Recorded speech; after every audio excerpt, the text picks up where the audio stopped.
پنجاب کے کسی دیہات میں ایک خوبصورت حسن و جمال قادیانی لڑکی شادی کے لیے ایک فوجی آفیسر کو پیش کی گئی۔ فوجی آفیسر نے شادی کی حامی بننے سے پہلے ایک شرط رکھی کہ وہ کبھی بھی قادیانیت قبول نہیں کرے گا۔ قادیانیوں نے اس کی شرط مان لی اور لڑکی فوجی آفیسر کے ساتھ روانہ کر دی۔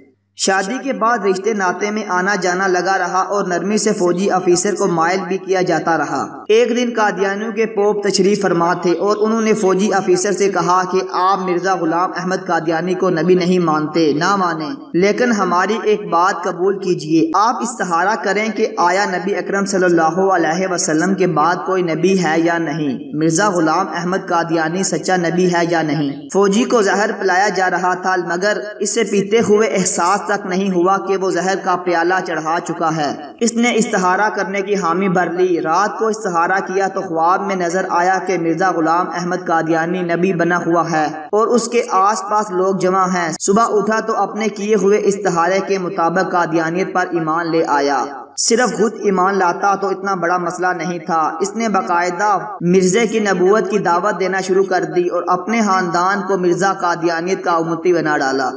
سارے علماء بے بس تھے، جو عالم اسے دعوت دیتا تو وہ کہتا کہ میں نے کسی قادیانی کی دعوت پہ مرزے کو نبی نہیں مانا، میں نے باقاعدہ استخارہ کیا ہے اور استخارے میں مجھے قادیانی بطور نبی دکھلایا گیا ہے، مجھے خود خواب دیکھنے کا موقع ملا ہے۔ جب کوئی بھی عالم اسے دلیل سے مطمئن نہ کر سکا تو وہ تنگ آ کر علماء سے ملنا ہی چھوڑ گیا۔ بالآخر چناب نگر کے جلسے میں مولانا یوسف لدھیانوی شہید تشریف لائے اور یہ فوجی آفیسر ان کو ملنے کے لیے تیار ہو گیا کہ ان کے بڑے مولوی کو بھی دیکھ لیتے ہیں۔ مولانا سے جب فوجی آفیسر نے اپنا قصہ بیان کیا کہ وہ کس کی دعوت یا کسی لالچ میں قادیانی نہیں ہوا بلکہ وہ خود دیکھی ہوئی دلیل سے متاثر ہو کر قادیانی ہوا ہے، استخارہ اللہ سے مشورہ ہے، میں نے رب کے ساتھ مشورہ کیا جس کا حکم اسلام میں ہے تو اللہ نے مجھے مرزا قادیانی کو نبی دکھلا دیا۔ اب میں اللہ کی مانوں یا مولویوں کی؟ جو اللہ نے مجھے خود ہوا میں دکھایا وہ چھوڑ کر مولویوں کی کیسے مان لوں؟ لدھیانوی شہید نے اس کا ہاتھ تھاما اور گویا زبان حال سے کہا، فی الحال رب کی نہ مان، اس درویش مولوی کی مان کہ مولوی ہی بتائے گا اصلی رب کیا کہہ رہا ہے۔ مولانا نے کہا، جب تم نبی اکرم صلی اللہ علیہ وسلم کی ذات میں شک سے گزرے تو مسلمان ہی نہیں رہے۔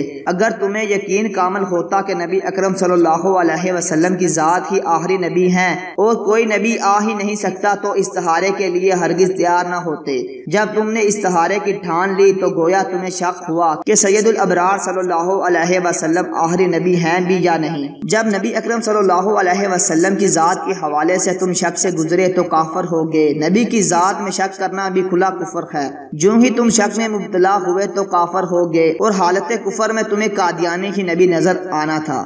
فوجی آفیسر جھوم اٹھا دلیل سن کر اور گھڑا ہو کر مولانا شہید سے لپٹ گیا۔ اسی وقت توبہ کی اور پھر سے مسلمان ہوا۔ تو ذرا سوچئے ابتدا کہاں سے ہوئی، کیسے اسے سید الابرار صلی اللہ علیہ وسلم کی ذات کے حوالے سے شک میں ڈالا گیا اور انجام کیا ہوا۔ امام اعظم ابو حنیفہ نے یہی تو کہا تھا کہ بنا کسی دلیل کے ختم نبوت پہ ایمان لے آؤ، جو سوال کرے گا وہ کافر ہو جائے گا۔ سوال شک کی بنیاد پر کیا جاتا ہے اور نبی اکرم صلی اللہ علیہ وسلم کی ذات میں شک کھلا کفر ہے۔ پھر انہوں نے کہا کہ قادیانیوں سے دور رہا کرو، یہ ایمان پر ڈاکہ ڈالنے والے لوگ ہیں جو خود تو جہنم میں جلیں گے، اپنے ساتھ تعلق والے مسلمانوں کو بھی جلا دیں گے۔